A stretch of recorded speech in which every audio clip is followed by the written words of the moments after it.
പ്രിയമുള്ളവരെ, വചനജ്വാല 1389 ദിനത്തിലേക്ക് പ്രവേശിക്കുന്ന ഇന്ന് ജൂൺ 20 വെള്ളിയാഴ്ച എല്ലാവർക്കും സുന്ദരമായ ഒരു സുപ്രഭാതം ആശംസിക്കുന്നു.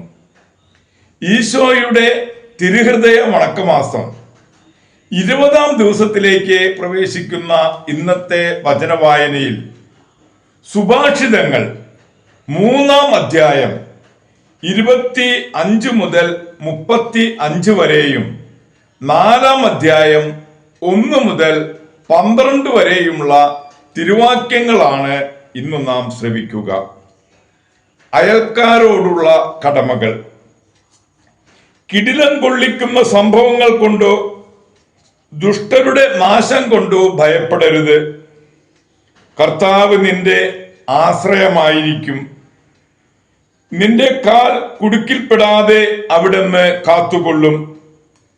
നിനക്ക് ചെയ്യാൻ കഴിവുള്ള നന്മ അത് ലഭിക്കാൻ അവകാശമുള്ളവർക്ക് നീ നിഷേധിക്കരുത്.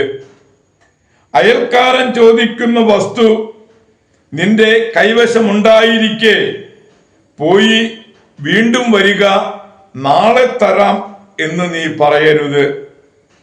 നിന്നെ വിശ്വസിച്ചു പാർക്കുന്ന അയൽക്കാരനെ ദ്രോഹിക്കാൻ ആലോചിക്കരുത്. നിനക്ക് ഉപദ്രവം ചെയ്യാത്തവനുമായി നീ കലഹിക്കരുത്. അക്രമിയുടെ വളർച്ചയിൽ അസൂയപ്പെടുകയോ അവന്റെ മാർഗം അവലംബിക്കുകയോ അരുത്. ദുർമാർഗികളെ കർത്താവ് വെറുക്കുന്നു. സത്യസന്ധരോട് അവിടുന്ന് സൗഹൃദം പുലർത്തുന്നു. ദുഷ്ടരുടെ ഭവനത്തിന്മേൽ കർത്താവിന്റെ ശാപം പതിക്കുന്നു. എന്നാൽ നീതിമാന്മാരുടെ ഭവനത്തെ അവിടുന്ന് അനുഗ്രഹിക്കുന്നു. നിന്ദിക്കുന്നവരെ അവിടുന്ന് നിന്ദിക്കുന്നു. വിനീതരുടെ മേൽ അവിടുന്ന് കാരുണ്യം പൊഴിക്കുന്നു. ജ്ഞാനികൾ ബഹുമതി ആർജിക്കും, ഭോഷർക്ക് അവമതി ലഭിക്കും. നമ്മൾ 4 അധ്യായത്തിലേക്ക് പ്രവേശിക്കുന്നു. 1 മുതൽ 12 വരെയുള്ള തിരുവാക്യങ്ങൾ കൂടി നാം ഇന്ന് ശ്രവിക്കും. ജ്ഞാനസമ്പാദനം അഭികാമ്യം. മക്കളെ, പിതാവിന്റെ പ്രബോധനം കേൾക്കുവിൻ, അതിൽ ശ്രദ്ധിച്ച് അറിവ് നേടുവിൻ.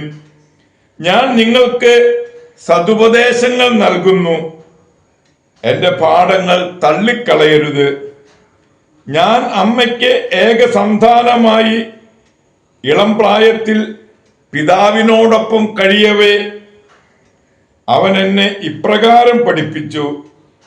നിന്റെ ഹൃദയം എൻ്റെ വാക്കുകൾ മുറുകെ പിടിക്കട്ടെ. എൻ്റെ കൽപ്പനകൾ പാലിച്ചാൽ നീ ജീവിക്കും. വിജ്ഞാനവും ഉൾക്കാഴ്ചയും നേടുക. എൻ്റെ വാക്കുകൾ വിസ്മരിക്കരുത്. അവയിൽ നിന്ന് വ്യതിചലിക്കുകയുമരുത്. ജ്ഞാനം ഉപേക്ഷിക്കരുത്, അവൾ നിന്നെ കാത്തുകൊള്ളും. അവളെ സ്നേഹിക്കുക, അവൾ നിന്നെ സംരക്ഷിക്കും. ജ്ഞാനം സമ്പാദിക്കുകയാണ് സർവപ്രധാനം. എന്തു ത്യജിച്ചും ജ്ഞാനം സമ്പാദിക്കുക. അവളെ അമൂല്യമായി കരുതുക, അവൾ നിനക്ക് ഉയർച്ച നൽകും. അവളെ പുണരുക, അവൾ നിന്നെ ആദരിക്കും. അവൾ നിന്റെ ശിരസിൽ മനോഹരമായ പൂമാലയണിയിക്കും. നിനക്ക് മഹത്വത്തിന്റെ കിരീടം നൽകും. മകനെ, എൻ്റെ വാക്ക് നിന്റെ ഹൃദയത്തിൽ പതിയട്ടെ, അപ്പോൾ നിനക്ക് ദീർഘായുസ്സുണ്ടാകും. ഞാൻ ജ്ഞാനത്തിന്റെ വഴി നിന്നെ പഠിപ്പിച്ചു, സത്യസന്ധതയുടെ പാതകളിൽ നിന്നെ നയിച്ചു. നടക്കുമ്പോൾ നിന്റെ കാലിടറുകയില്ല, ഓടുമ്പോൾ വീഴുകയുമില്ല. ദൈവത്തിന്റെ തിരുവചനമാണ് നാം ശ്രവിച്ചത്. പ്രിയമുള്ളവരെ, ആഗോള കത്തോലിക്ക സഭയിൽ ഇന്ന് വിശുദ്ധ സിൽവേരിയൂസ് പാപ്പായെ അനുസ്മരിക്കുന്ന പൊൻസുദിനമാണ്. വൈദികനാകുന്നതിന് മുൻപ് വിവാഹിതനായിരുന്ന ഹോർമിസ്തുസ് പാപ്പായുടെ പുത്രനായ സിൽവേരിയൂസ് പാപ്പ 5 പട്ടം കഴിഞ്ഞ സമയത്താണ് മാർപ്പാപ്പയായത്. വിജിലൂയിസ് എന്ന ആർച്ച് ഡീക്കനോട് അന്തീമൂസിനെ അംഗീകരിച്ചാൽ മാർപ്പാപ്പയാക്കാമെന്ന് പറഞ്ഞതുകൊണ്ട് സിൽവേരിയൂസ് പാപ്പായെ പാതിരായിലേക്ക് നാടുകടത്തി അവിടുത്തെ മെത്രാൻ പാപ്പായെ ബഹുമാനപൂർവം സ്വീകരിച്ചു. തുടർന്നും മാർപ്പാപ്പയാക്കണമെന്ന് കൽപ്പനയുണ്ടായെങ്കിലും ശത്രുക്കൾ പ്രതിരോധിച്ചു.